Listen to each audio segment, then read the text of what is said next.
Today's daf we're going to be learning is Bava Kamma daf Kuf Yud Bet. Reminder everyone to register for the Siyum. Reminder that Thursday we will learn the last daf together in the morning as usual, and the Siyum we will just learn the very last section. Okay, we have good shiurim lined up. You can see all the details on our website. We're going to get started. Today's daf is sponsored by the Hadran Women of Long Island in honor of the engagement of Shailan Yado, son of our friend and co-learner Sammy Graf, to Lily Snyder. May the home that they built together be filled with the passion for truth, clarity, and equity, and love for the Jewish nation that you model for us all. Today's daf is sponsored by Avi Jenkman in loving memory of Menachem ben Tzvi HaKohen. Okay, we're going to get started now with the top of our daf. I'll just do a quick review of some basics that we saw yesterday to kind of set it in order. And I highly recommend Alana Steinhain's Shiur that's up on our site now, Din and Daf, about Yeush in general and the concepts behind it. It's a very complicated concept, and because there's also many different opinions, and we've seen some stuff before, it kind of pulls together a bunch of the different things that we've seen. So our Mishnah started with this idea that there were two cases, okay? And we're going to see in the end, there's going to be 4 different Tanaitic sources about this, maybe even 5 actually by the time we get to the end. Different Tanaitic sources to talk about them. They're all going to agree that gozelo machil panav, which really means if you steal and then someone else eats it, it could be your children, it could be somebody else, the people who eat it are not liable to pay for it, okay? Because the item's no longer in existence.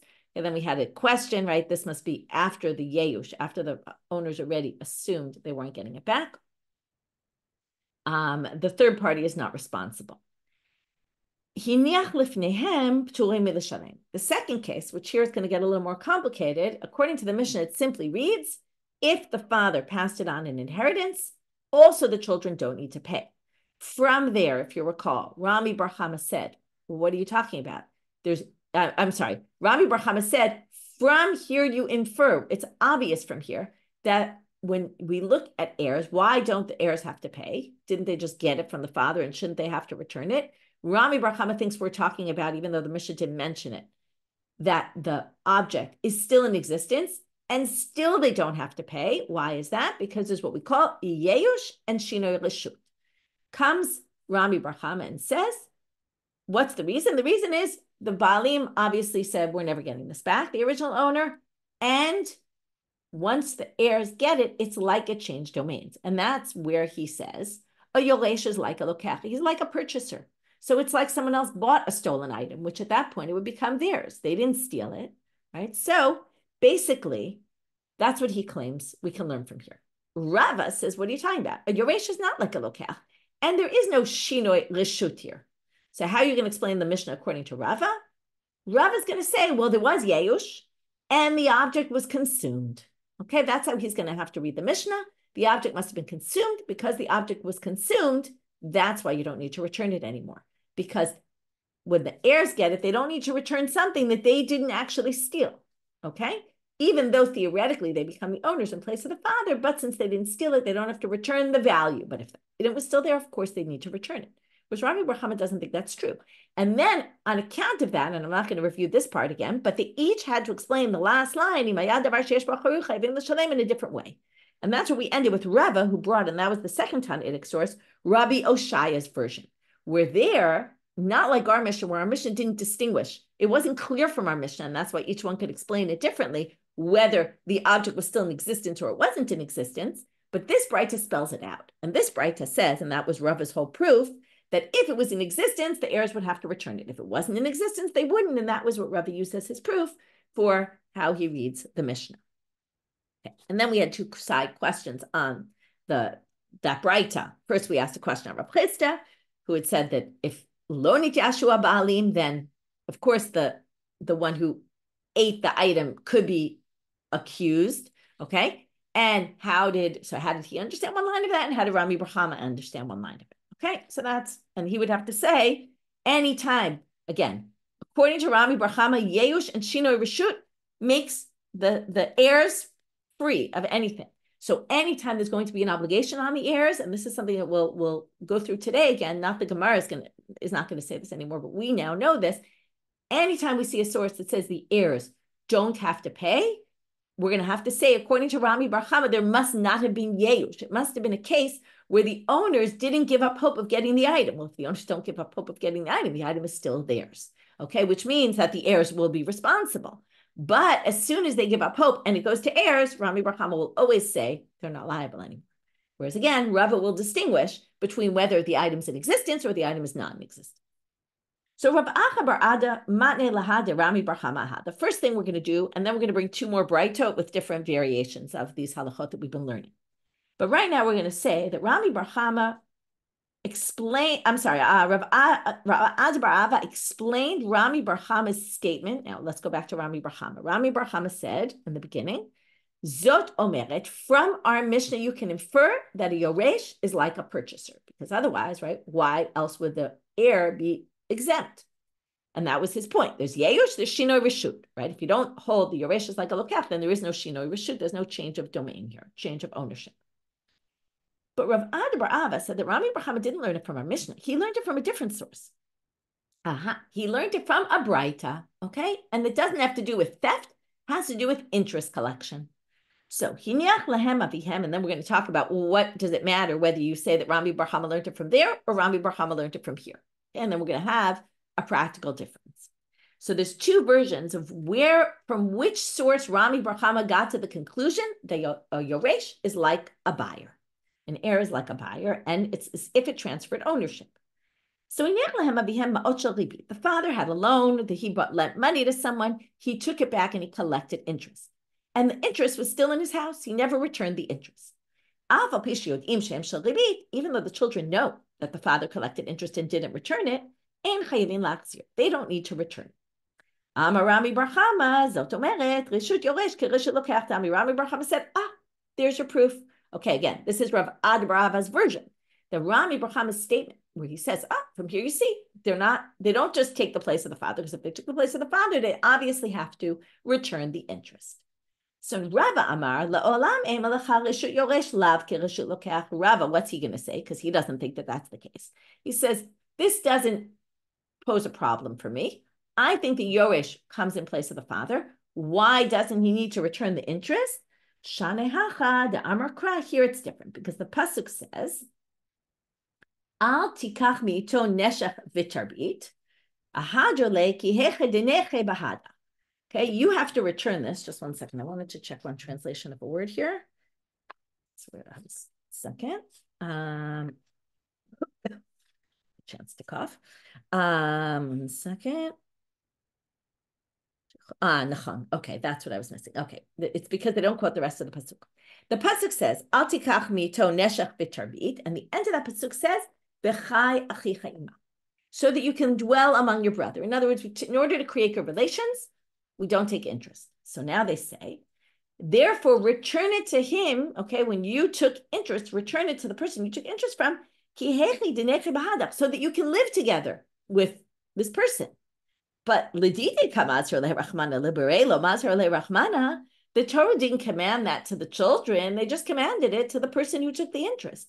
So therefore, this is a unique halacha by interest. This doesn't have to do with anything else. It's nothing to do with, is the heir considered like the father, not considered like the father? It's irrelevant. This just has to do with a unique drasha in the pasuk, because it says, let your brother dwell among you. Okay, so now what's the relevance, whether we learn it from the Rebbe case that Rami bar Hama said it, or we learn it from our case, our Mishna, with the theft? If you say that Rami bar Hama said it in the interest case, if he thinks the interest case and the reason why you're exempt is because the child is like they bought it. Okay, let's say you took interest from a loan and then you sold me that, you gave me that money for a purchase, that you were purchasing something from me, and I now have the interest money.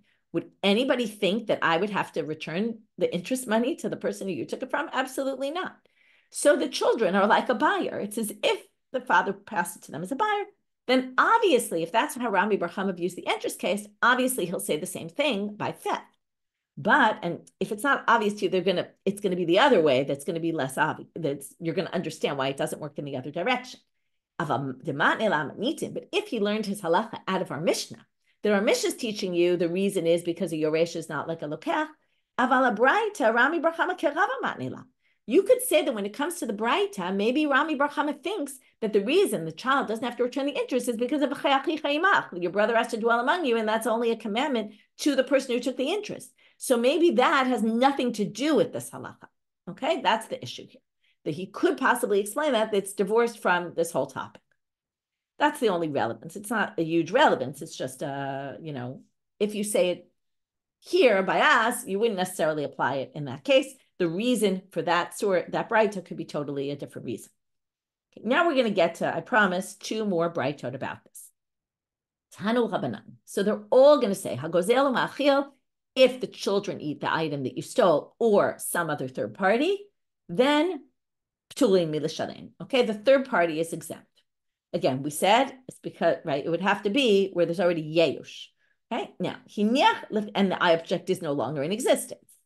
But if the object is in existence, at least we assume, again, it's not clear if hiniach lifnehem is in existence or not, Gedolim chayavim l'shalem, ktanim tulim milashalem. The older children, so again, it's not clear. Maybe it's in existence, maybe it's not in existence, but it gets passed down by inheritance. If the children are older, all of a sudden we get something we didn't discuss before. If they're older, they actually have to pay. This goes against our Mishnah. So does it really go against our Mishnah, or could you explain? Okay, so let's go. This is good review. According to Rami bar Hama, what would be the case that the older children would have to pay? Okay, we'll leave the younger children aside for right now.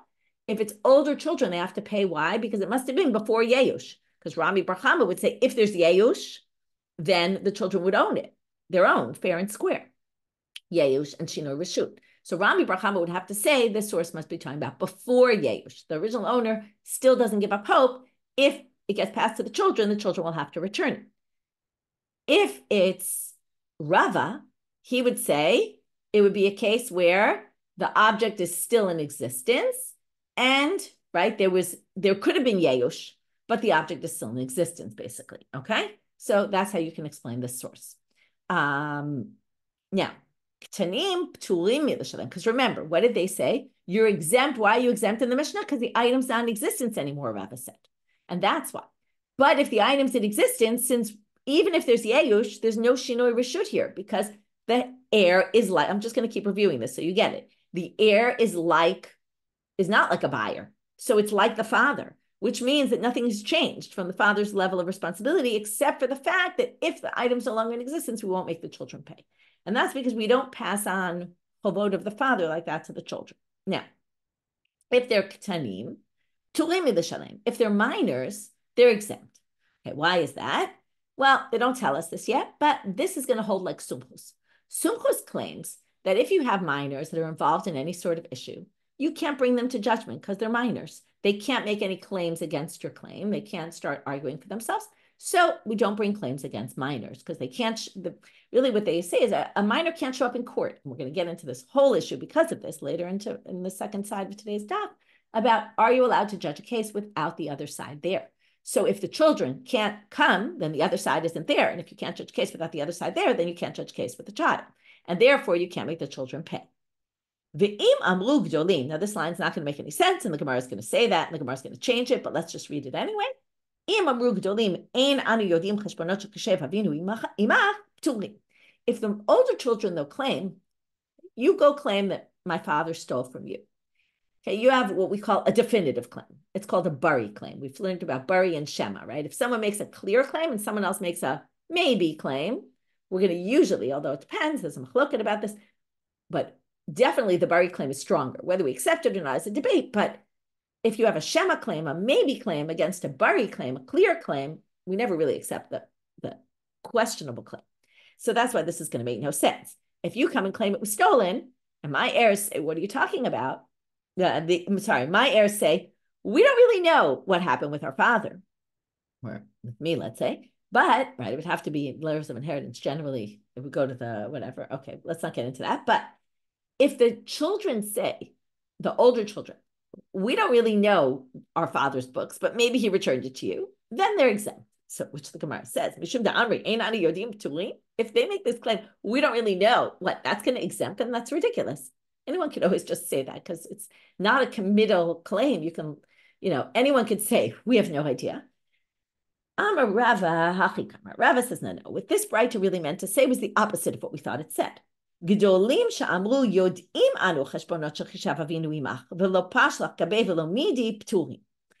the older children say, we know our father explained to us before he died, he showed us all his books, he showed us that he already paid you back, then they're believed and they're exempt. So we can believe children, older children, if they make this kind of claim.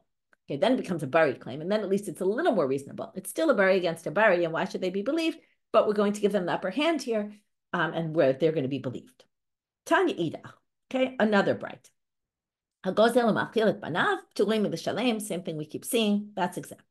If he left it before them, and here they tell you, and it's no longer in existence, okay, so again, you could say this is Rami bar Hama before Yeush, okay? Or maybe it's Rava after Yeush, and he even thinks that if it's not in existence, you would have to return it, maybe even though we said not, so maybe just Rami bar Hama before Yeush. In any case, they say, this seems to be the opposite approach. You can obligate minors. So, ktanimi mechayve, how can you obligate a katan? And here we're going to bring proof why we know you can't obligate a katan. Lo yehi ela da'azik azuke. If a katan damages someone, remember what we learned? A katan, if someone damages a katan, they have to pay damages. But if a katan damages, they don't have to pay. So if they don't pay damages, why should they have to return their father's stolen item that they inherited? Rava Papa hachi Kamma. This is what it means. Now we can explain it better according to Rava.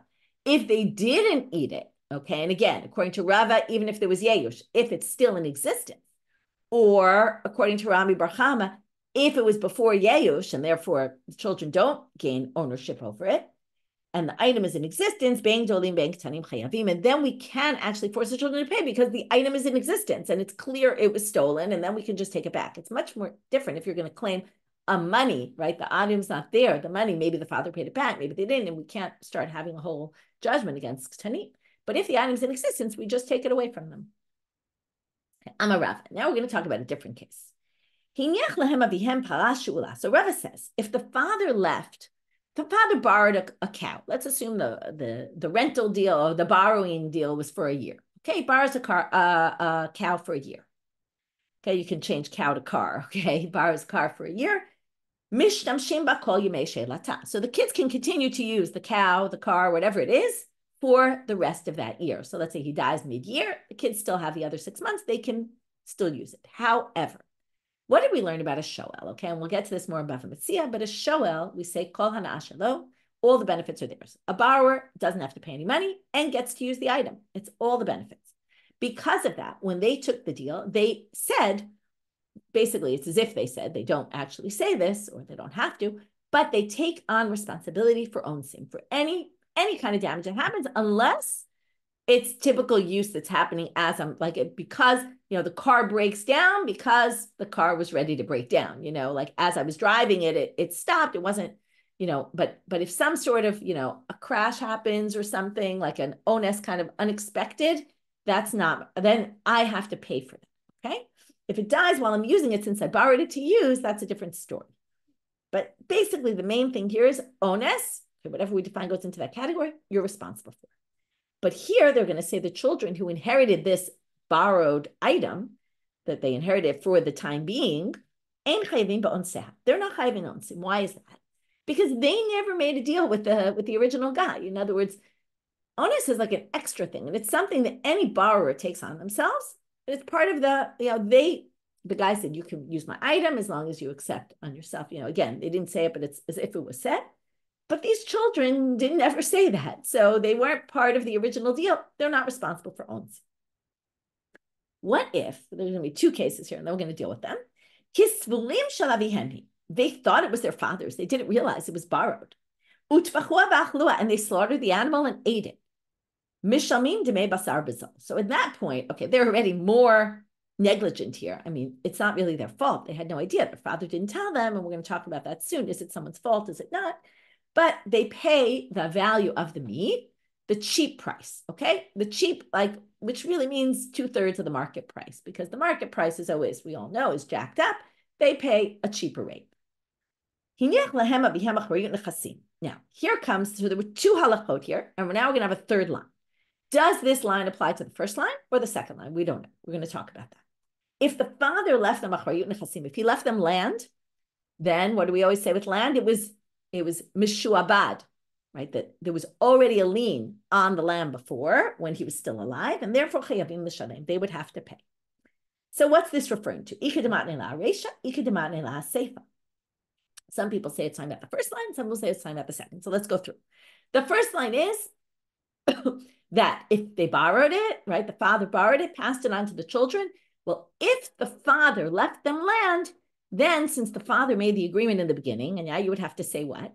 That when he agreed, I'm going to borrow this, and the person agreed to lend it to him, the father already, it was as if he committed that my property is mishuabad, is already leaned to pay onsim that might happen down the road.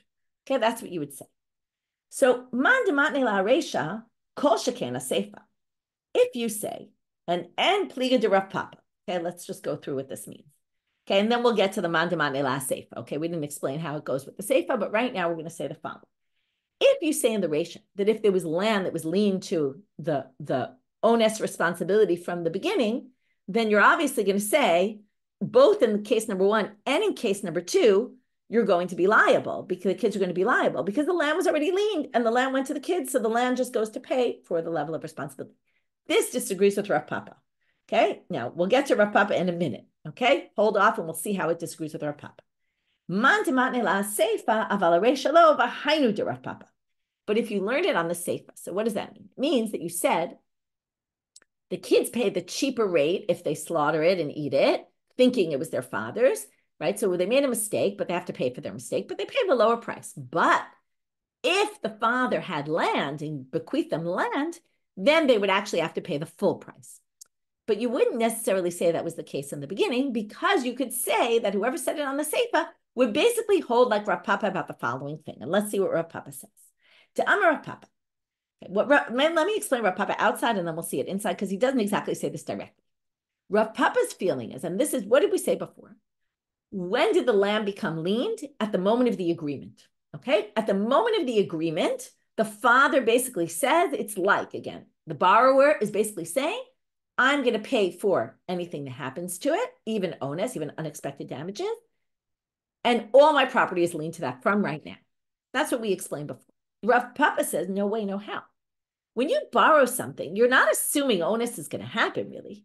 What you're basically saying is, in the event of onus, from the moment the onus happens, my land will be liened to pay you back. But only from the moment the onus happens. Now, in this case, the onus happened when it was already in the property of the children, which means that they didn't have a shoel agreement with them. They didn't have a borrower's agreement because they weren't the ones who borrowed it. They didn't have a responsibility for onus. And therefore, it never kicks in. And it doesn't matter if the father had land, gave them land or didn't give them land. There's no responsibility because the responsibility only kicks in at the moment of the onus. Okay? Then we'll have to explain the last case. We'll get back to that. Okay? But let's read this inside. Rav Papa said, how do we know Rav Papa says it all? The moment of accepting of responsibility happens at the moment the onus happens, because he says the following. First, we're going to talk about a different case entirely. I stole a cow on Friday, let's say, and I slaughtered it on Shabbat. I'm liable to pay the damages for the theft. Also, why is that? Because, as we learned before, there's no din of kim lebe de rabbanit. There's no law of, well, now you're liable for the death penalty for slaughtering on Shabbat, so you're exempt from paying for that. That's not true, because kimle only works when both happen at the same time. If you stole it yesterday and slaughtered it on Shabbat, you became obligated to death penalty, but that has no connection to the obligation you already had for stealing it the day before. But here comes our case. But if it was borrowed, and you slaughtered it on Shabbat, what do you see here? When are you liable for theft? We don't go all the way back to the moment that you accepted it and then later decided to do something with it. It's not that your responsibility started all the way back then. If then, there wouldn't be a din of kimle. Your responsibility kicks in right at that moment that you do something, right? In this case, it's not onus. It's intentional. You slaughtered it when it wasn't yours to slaughter. But what it shows is that the moment you become liable, that's the critical moment. That's what Rav Papa says. And therefore, no land would have been mishuavad to this when the father was still alive because nothing happened yet, right? The father just borrowed it, but nothing happened. So there's this big debate about, does the responsibility kick in at the time you take the agreement? And then the land would be mishuavad, and that's if you learn that line on the resha, and the kids would have to pay it back. Or does the responsibility kick in, the lien on the property, at the time whatever happens to the object happens to the object? Now, let's go back for 1 minute. Why then in the case where when they thought it was their father's, why in that case, if there was land, the kids have to pay? So there's different explanations given. Rashi, I think, leaves things. I didn't understand fully why Rashi thinks what Rashi thinks. I'm gonna go with a different parshan here. Some commentaries say that where's the problem here in the case of that they thought it was the father's? It's really the father's problem. The father should have told them before he died. Now you might say, maybe he didn't have a chance, okay? But let's assume the father had some time before he died. Then the father should have told the children, this para is not mine. This belongs to somebody else. He should have told them that. If he didn't tell them that, when does the obligation kick in? Not from when he took the agreement, not from when the animal died or whatever happened to it, or when they slaughtered it, but the moment the father doesn't tell them. In other words, when the father's on his deathbed sometime before he dies, or at some point when he should have theoretically told them and didn't, that's called Shia. That's when he was negligent. And because of that, it kicks in there while he's still alive, and that's why the land is mishuabad. Again, there's different reasons given, but that's a possibility. Okay, now we're going to talk about this first halacha that was agreed by everybody, that the third party doesn't have to return the stolen item if they ate it, right? They don't have to return the money. Why is that? Tanu Rabbanan ve'heshiv tagzela asher gazal. Matam lo asher gazal. Yatzir ke'en shegazal. So asher gazal means the item that you actually stole. Mikan amru, from here they learn, hagozel ma'achil banav pturim milishalem. From here they learn this obligation. If the children ate it or some third party ate it, they're not liable to pay because it's no longer in existence and they're not the ones who stole it. Okay, here's really another braita. Okay, so there's really five Talmudic sources. And here's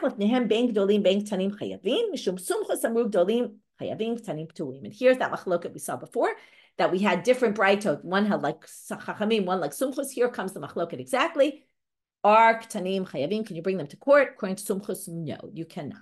According to the rabbis, yes, you can. Now we're going to have a story about someone who didn't know how to paskin like Sumchus or the rabbis and kind of messed up Rabbi Yirmia. And Rabbi Yirmia wasn't so happy about this. So let's see what happened. So let's give the background. Rabbi Yirmia had a father-in-law who had sons also. He had sons, he had sons-in-law. He decided to give a property while he was still alive to Rabbi Yirmia. When the guy died, the son, who was a minor, came and locked the door and wouldn't let Rabbi Yirmia in, and said, Rabbi Yirmia, you can't come in here. This is my land. Okay, so now we have this debate between Rabbi Yirmia and this child, who the land belongs to.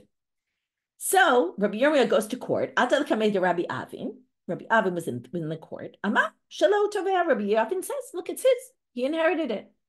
I'll bring you witnesses that the father gave it to me. So he says to him, okay, turning out I'm a bet. We can't accept testimony with, or can't, right? He kind of asks as a question. And most of the commentaries say he really didn't know what to do. He said, I'm not sure that we can do this because I'm not sure that we can accept testimony without the Baal Din. So, to which Rabbi Yirmia says, right, it's a little tricky when a rabbi comes to court and knows the arguments back and forth. What do you mean? The majority opinion, the rabbi said, whether it's Gdolim, whether it's Tanim, you can obligate them. So why can't I bring this kid to court and make him open the door for me and give me the land? And I'll bring witnesses to prove it's mine and I'll get it back. Rabbi Avin says to him, but Sumchus disagrees, and therefore I'm not really sure who we should hold like. Now, in general, we hold about the majority opinion. So Rabbi Yirmia says to him, what? We're going to bend the whole world and we're going to rely on Sumchus to basically make me lose my property? It's crazy. Well, he couldn't get anywhere with Rabbi Avin, so he goes to someone else. So the things go on. It's just like kind of saying in the meanwhile, de Rabbi Avahu. So he goes in front of Rabbi Avahu. Amal. So Rabbi Avahu says, didn't you hear what Rabbi Yosef Bar Chama says in Rabbi Yoshaya? And he's going to basically bring a different case. You can already start thinking, are these really similar or not? Because in the end, he's going to paskin that Rabbi Yirmia can get the land, but the Gemara is going to have the last word and say this was not really a fair comparison. To Amar Rabbi Yosef Bar Chama, Rabbi Yirmia, as he said, Tinok shetakaf b'avadav. We have a case where a child claims that land is his, but there's other people living there. So the child takes slaves, brings his slaves to the property, slaves he inherited from the father, and tells them, go take over this property. And he brings his slaves to the property and he claims, this is mine. We don't wait till the child gets older and kind of let the child have the land in the meantime until they get older. But we immediately take it away from him. And if the child's really fair and square, legit the owner, fine. When he gets older, he'll bring Eidim, and then we'll come judge the case. So what do you see here? That you can actually deal with children, and it seems similar because here, the same way the kids took over here with those slaves, this kid took over by locking the door and not letting you in. We can remove him and let you have your property. That's what Rabbi Avahu says. To which the Gemara says, Midami, these really aren't the same. It's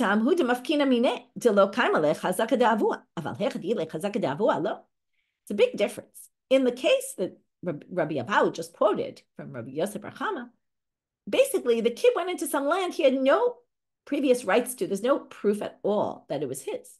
But in the case of Rabbi Yirmia, it was his father's property. More likely, it was actually belonging to the child than to Rabbi Yirmia. So in that case, maybe we would, right? In the case where the child has no place being there, we can kick the kid out. In this case, maybe we can't kick the kid out. And therefore, they're kind of questioning Rabbi Avahu's psak and saying, maybe it's not so clear cut. Okay, so now, because we got to this case, and this was all based on that since the children can't come to court, that's what they claimed. In other words, based on Sumchus, if children can't come to court, then you can't rule on a case where children are involved because you can't, okay, well, how did the Amud start? Right, from the previous page, you can't accept witnesses in a case without the baldin being there, without the litigant being there. So now we're going to see, is that really true? And is there some sort of machloket about this?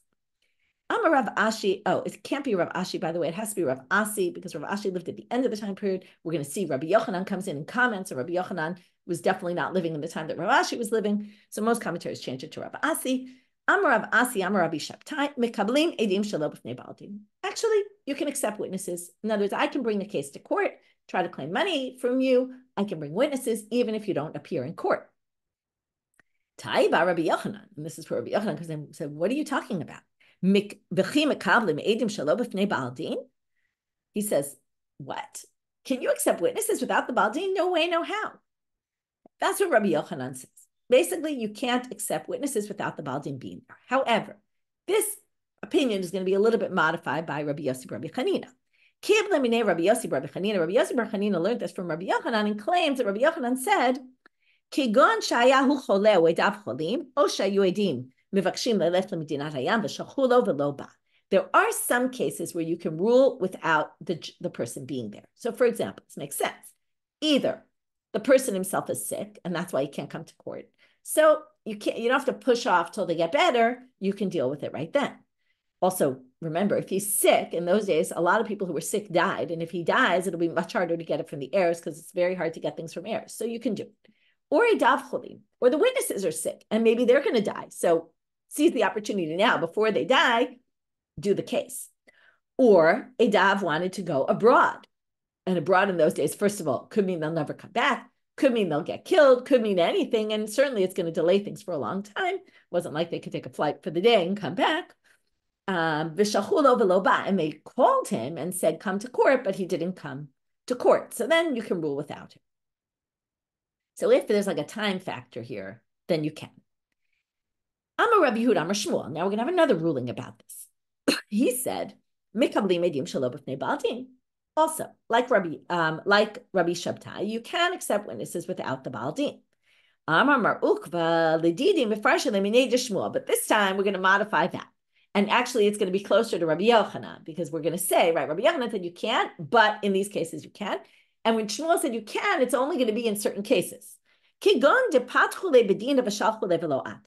Like, for example, if they opened already the court and they said this court is going to rule on this case and they sent him a subpoena and he doesn't show up, then you could do without him. But if they didn't yet open a case in a court, the other side could say, the litigant could say, I'm not willing to go to a local court. I want this to be dealt with the best of the best, and can insist that it be taken somewhere else. And that's why you can't judge the case without him. So the Gemara says, well, if that's the case, if that's a claim he can make it even if you open the case in the Beit Din. So it must be a case where the Beit Din Hagadol said, we're not willing to rule on this case. They send a thing to the Beit Din HaKatan, this is your responsibility. And then the case was already opened, and it was opened based on the big Beit Din saying, we're not going to deal with this case, in which case the litigant cannot claim that, in which case you can do the court ruling without him, because it's not like he has much of a choice anyway. This seems to be dealing with a different issue about their ability to choose which court rather than that they're there to hear, and as we didn't really discuss, but what's obviously the reason why you have to bring it so that they can hear and make claims back and all that. Amar Rav. Now we're moving to a different topic, but within the same topic. We're not talking about bringing witnesses. We're talking about ratifying a document. You might remember in Gittin, we talked about this a lot, verifying the signatures. So here we're talking probably about a sale, and I claim an item's mine, and I want to verify the signatures and say, look, this document says you sold this to me, but you're not there you're not there. Are we allowed to do this? So again, we have Rav who says you can. Rabbi Yochanan, consistent with his opinion before, says, you can't do it if the litigant's not there. Amarle Rav Shesha, the Rabbi Yossi bar Avahu. I'll show you where Rabbi Yochanan gets this from. And now we're going to see his opinion, why he's so strict about it. Here's the pasuk about a shor muad. Remember? Shor muad from the beginning of our Masechet, that's a shor that gored 3 times already. And he's hu ba'alav. You have to warn the owner. You have to go straight to the owner. Amra Torah yavo ba'al shor v'yamor al shoro. The ba'al shor has to show up there and be there when they testify against his shor. So from there, you learn that in all cases, the Baal Din has to be there. But Amar Rava Hilchatan Mekamina Tashtar Shelo B'fnei Baal Din. Rava says we don't paskin like Rabbi Yochanan. You can ratify a document without the Baal Din there. Va'afilu omed utzavech. And now we're going to get off into another whole thing. If the person is there, is somewhere else screaming, that is a false document. No way, no how. It's forgery. It doesn't matter. We don't believe them because they're not there and they don't have witnesses or anything. Yeah.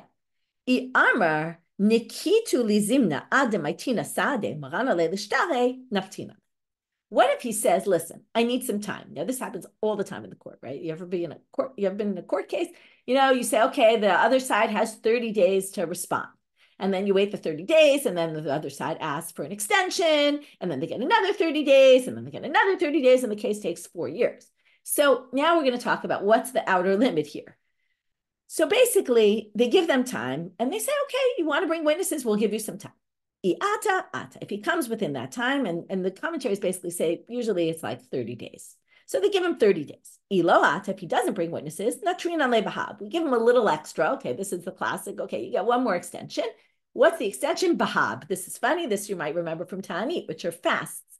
Fasts are instituted on Mondays, Thursdays, Mondays. So we wait another Monday, Thursday, Monday, because those are the days the court met. And then if not, now he gets another 90 days. 90 days for what? To pay back what he owes. Okay? Now we're going to give him another 90 days. Why 90 days? Well, taltin kamai, the first 30, lo nachtina l'nikse, we don't seize his property already. He's obviously trying to borrow some money to be able to pay this back, because that's the first thing someone will do. If they owe you money, they don't have the money, they'll borrow money for 30 days. And as they're assuming right now, if the guy said, I have witnesses, and he didn't bring them, he was probably just pushing them off because he needed to get the money. The middle 30, also, we don't go down to his property.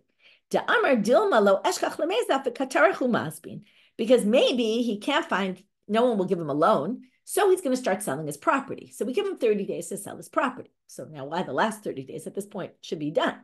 Well, okay, also the last ones, okay, I want you to notice here, Kamai, Mitziai, Batra. This is Bava Kamma, Bava Mitzia, Bava Batra, right? So if you want to learn Aramaic, right, Kamma's first, Mitzia is middle, and Batra is last. So we're almost getting up to Bava Mitzia. The middle, Bava is a shar, if you remember, it's a gate. The middle gate, this is basically one long Masechet that they split into 3, first, middle, and last. Okay, that's just an aside. So now the Batrai Nami lo nachtin l'nichse, also the last 30 we don't. Amar lokech gufe katarach bezuze. Well, maybe he managed to find a buyer, but maybe the buyer needs to get money to be able to buy it. So we give another 30 days. After that, what do? Lo ata katvina nadrachta nichse. Okay, now we basically say, okay, here is a document to the person who claims they're owed money. Here's a statement that says you can seize their property. And this is only, by the way, if the person says, I'm going to come and I'm going to bring witnesses. But if he said, I'm not coming, I don't have any witnesses, you immediately write the adrachta. Okay? Now, this, by the way, is only for a loan that you get this extra 90 days because you need to find money to return the loan because we assume you spent the money and now you're stuck for money. But if it's a pikadon, we give you time maybe to find witnesses that can testify, you returned it something, I don't know what, or the guy gave it to you as a gift. But after that time, we immediately write an adrachta because you don't have to go around looking for money. You now just have to return the item. And when we write this adrachta, we only allow the creditor to seize property. Why? This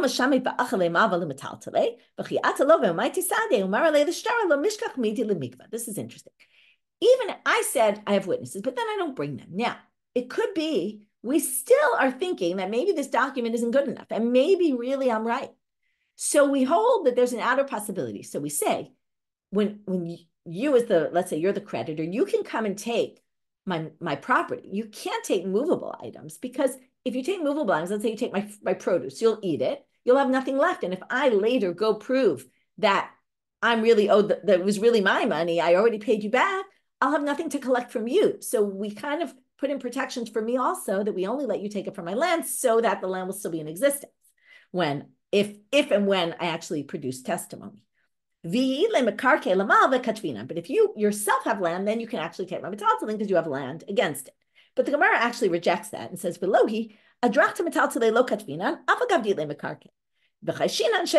No, your own property doesn't help us because maybe your own property will go down in value. It won't be enough. So we do allow you to take my property, but it's not enough if you have property and then you can take my movables. That doesn't work. Okay, why a difference is a good question. Last point for today. When you write this adrachta, I have to get notification that you're going to come and collect my land. Okay, the word of the adrachta has to get to me. But again, this is with a certain caveat. It's only if I live nearby. But if I live far away, then no. But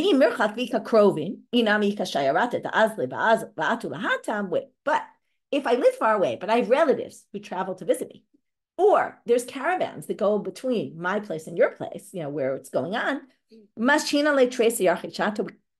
even leave it an entire year. We're not even talking about caravans that go every day. If there's caravans that go once a year, we wait for that once a year, send the adrachta to me, and until then, you can't seize my property. Kihada Ravina, we're going to prove it from a story in Ravina. Beit Hosai was this place we've talked about. It was very far away. Remember, the guy got the loan back from Beit Hosai. It was like, oh my goodness, it's so great. I got this loan back because there's no chance I'm ever going to get it back. So he waited this 12 months until a shayara went out to Beit Hosai and the guy got word of it. Belohi, but this actually isn't true either. That story was a case. Hatam Inish Alimahabe. He was a big bully guy. And the reason why they waited to tell him was because the adrachta never would have worked. What's an adrachta? I have the power to take it from you. But no one would have ever let it go through because the guy was such a bully that no one would have let you collect. And that's why we had to make sure it got to him. But here, if it's local, then what do? We say the shaliach goes on, let's say, Tuesday, because the court ruled on Monday. The shaliach goes on Tuesday. He comes back on Wednesday. And then on the 5th, we already deal with it. Okay, that's the amount that we wait. Last point for today. If a shliach Rabbanan goes and says, I already showed it to the person, right? The person knows about it. Then we assume that it's as if there were witnesses. In other words, we trust shluchei beitin to say, I told the guy. Like, let's say, I told him about the adrachta. And then we know that he knows. And that's if we're going to do l'shamta. This is, by the way, for any kind of issue where we need to excommunicate someone, we can excommunicate you. Let's say we say you have to show up and you don't show up, you can excommunicate you based on the fact that shliach beitin said I went there and the guy didn't come. But if you want to write a document of excommunication, here we learn an interesting halacha. That is going to cause a financial loss to the person. Why is it a financial loss to the person? Look, in the case where let's say I get excommunicated by the court with a document, that's like a more serious excommunication, I have to pay the money that it costs them to write the document for the excommunication because it's my fault. I have to pay that. It's like when they make people pay for the other lawyers' fees, right? So I have to pay for that. Because I have to pay for that, we can't make me do that just based on one witness's testimony. In other words, this guy's believed enough to say that we called Michelle, she didn't come, we can excommunicate me, but not if we're going to charge me money. If it's going to cause me a financial loss, one witness doesn't allow for taking money out of someone's property. Okay, that's it for today. We'll stop here. Let's do a very quick review. We had the Rami bar Hama. Was his statement, his inference that a Yoresh is like a purchaser, was it learned from our Mishna or was it learned from the braita about rebate? And then we talked about what's the relevance of that. Then we went to a bunch of different braitot that talked about, are children obligated or not, right? We saw this machloket between Sumchus and the rabbis. Can we have children come to court? From there, we got into a whole thing about children coming to court and the fact that if you can't rule with children because the children can't come to court, that shows you that you can't have a ruling without the other side being there. And then you can't bring witnesses without the other side being there. And then we saw there were different opinions in different situations where maybe you could anyway, even if you think you can't. Some people thought you could in general. Some people thought you couldn't, but like Rabbi Yochanan, but we modified it, that there are certain cases where you can't. Then we went to what about ratification of documents? And we saw Rabbi Yochanan said the same thing there. Can't do it without the witnesses. Rav said you can, but then we also had, right, we brought the proof where Rabbi Yochanan gets it from, that you have to have them there because hu haba ba'alav. And then we went on to what we do when the other person claims they have witnesses. How much time do we give them? How much time do we give them to pay back the money and all that? With that, we'll finish for today. Wishing everybody a good day and besalat tovat.